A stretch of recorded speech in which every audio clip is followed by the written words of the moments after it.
उपवास म्हटलं की साबुदाण्याची खिचडी ही आलीच. अगदी लहानांपासून मोठ्यांपर्यंत सर्वांना आवडणारी अशी ही साबुदाण्याची खिचडी.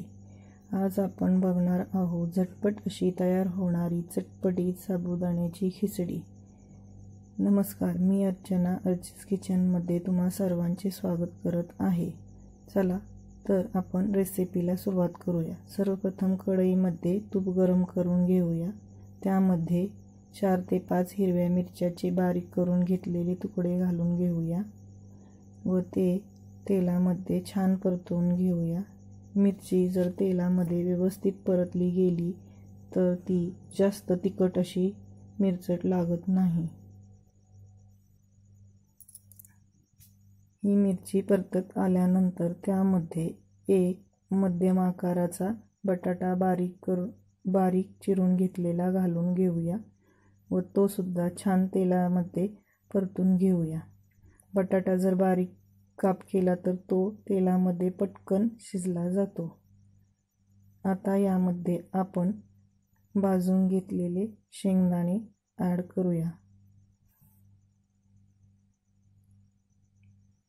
आणि चवीनुसार मीठ घालून घेऊया.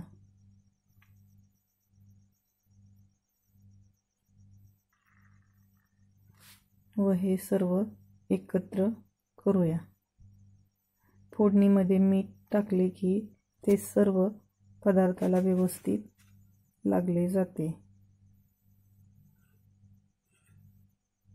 आता ही फोडणी व्यवस्थित आपण 2 ते 3 मिनिटासाठी भाजून घेऊया. त्यामुळे पदार्थ खमंग रुचकर असा लागतो. फोडणी भाजली की त्यामध्ये आपण असा भिजवून घेतलेला शाबू घालून घेऊया व हे सर्व एकत्र करून घेऊया. साबुदाणे जर आदल्या रात्री भिजत घातले तर खिचडी मोकळी मऊसूद सुटसुटीत अशी होती.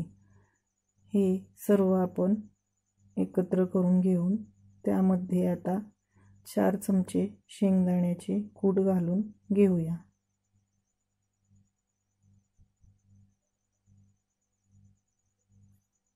पुन्हा हे सर्व आपण एकत्र करून घेणार आहोत.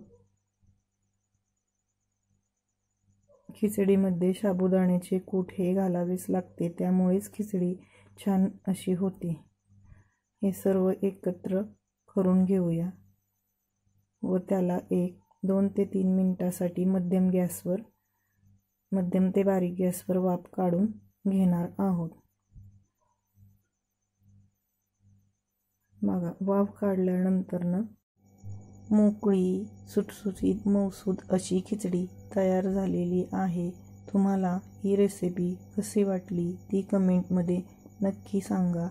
तुम्हाला ही रेसिपी आवडली असेल तर लाईक करा, शेअर करा आणि अर्चीज किचन या चॅनलला सबस्क्राईब नक्की करा, जेणेकरून तुम्हाला अशाच सोप्या पद्धतीच्या रेसिपी पाहायला मिळतील.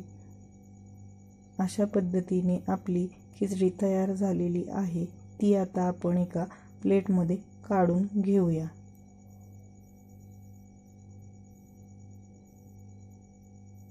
तुम्ही ही रेसिपी एकदा नक्की ट्राय करा आणि खाऊन बघा. तुम्हाला ही रेसिपी आवडेलच.